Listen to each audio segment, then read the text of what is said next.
İnşallah sağlayacağım bastı. Allah'a emanet olun. Başımızın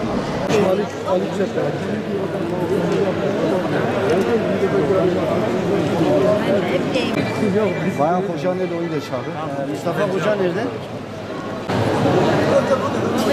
O topluyor.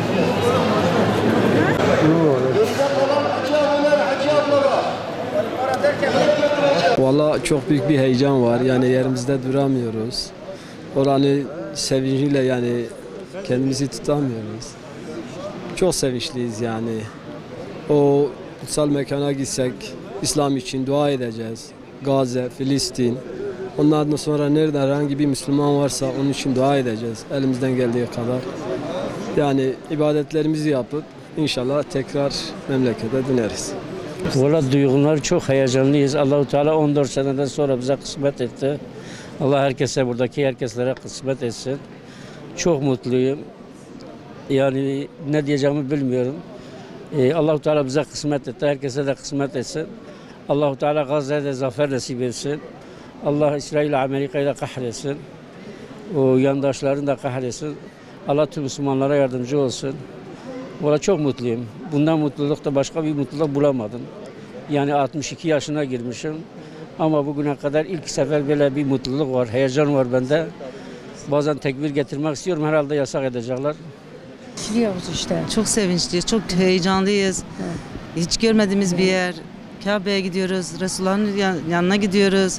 Yani o insan onu düşündüğü zaman öyle insanın içi kıpır kıpır oluyor. Yani siyerlerde okuduğumuz zaman sanki bir nevi yaşarız işi. Onu diye düşünüyorum. İnşallah Rabbim kabul olunacak bir hac nasip eyler. Yani dualarımızın başında Gazze'nin kurtuluşu, insanların uyanışı, birlik beraberlik olması için yani bizim bu halimizi gerçekten acınacak durumdayız. Rabbim bizi birlikle, beraberlikle diriltsin. Diriltsin ve biliyorsun ve Gazze'nin Kudüs özgürlüğüne kavuşsun inşallah. Bu zulüm inşallah kafirler de bu zulmün yanında kalmaz. Bu zulüm yanlarının yanında kalmaz. Cezasını çekerler. Biz de inşallah görürüz. İnşallah biz de Allah Rabbimize gösterir. Allah nasip etti inşallah. 10 yıldır başvuru yapmıştık. Kutsal topraklara inşallah gideceğiz. Müslümanlara inşallah dua edeceğiz. Gazze'deki kardeşlerimize özellikle dua edeceğiz. Yani şu an zulüm altındalar. Yani insanlar şu an şimdi diyebilirler ki işte Allah niye bunlara azap indirmedi? Allah mühlet vermiştir muhtemelen. İblise nasıl mühlet verdiyse kıyamete kadar Allah onları da illaki bir şekilde azabını gelecek. Allah sabırlıdır. O yüzden yani Gazze'deki kardeşlerimize özellikle Arafat'ta, Kabe'de inşallah çok dua edeceğiz.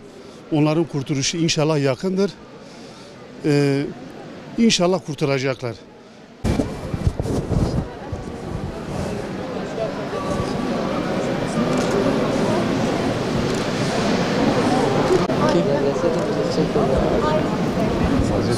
Kabul etsin. 15 senedir hacca yazdırmıştık kendimizi. Allah-u Teala bu sene kısmet etti. Kabe'ye gittiğimizde ilk duamız Gazze olacak Allah'ın izniyle. Gazze ümmetin imtihanıdır. Maalesef ümmet bu imtihanı kaybetti. Rabbimden dileğim bu hac vesilesiyle tekrar Müslümanların Gazze'yi hatırlayıp bir avuç Siyonistin nalete uğraması adına Allah-u Teala'nın bize yardım etmesidir. وقال رسول الله صلى الله تعالى عليه وسلم الحج عرفة صدق رسول الله فيما قال أو كما قال.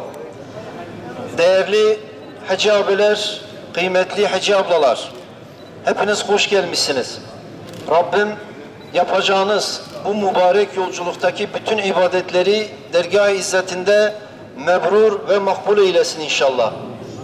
Malumunuz beklenen zaman, beklenen süre, beklenen o an geldi. Allah'a hamdolsun.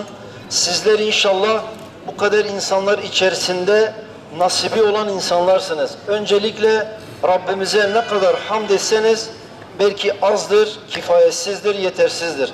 O yüzden sizleri bu kutlu yolculuğa, bu güzel yolculuğa sizleri nasipler eden Rabbimize sonsuz hamdü senalar olsun. yeryüzünün en mukaddes, en şerefli topraklarına gidiyorsunuz. Peygamberlerin neredeyse uğrak, neredeyse ayak bastığı yere gidiyorsunuz. Başta Resul-i Ekrem Aleyhisselatü Vesselam olmak üzere bütün peygamberlerin geçiş yeri, yeryüzünün en mukaddes yeri, vahinin merkezi, duaların kabul olduğu noktaya gidiyorsunuz. Allahümme inni üridul umrete feyessirha li ve tekabbelha minni. Lebbeyk Allahümme lebbeyk, lebbeyke la şerike leke lebbeyk, innel hamde ve ni'mete leke vel mülk la şerike lek.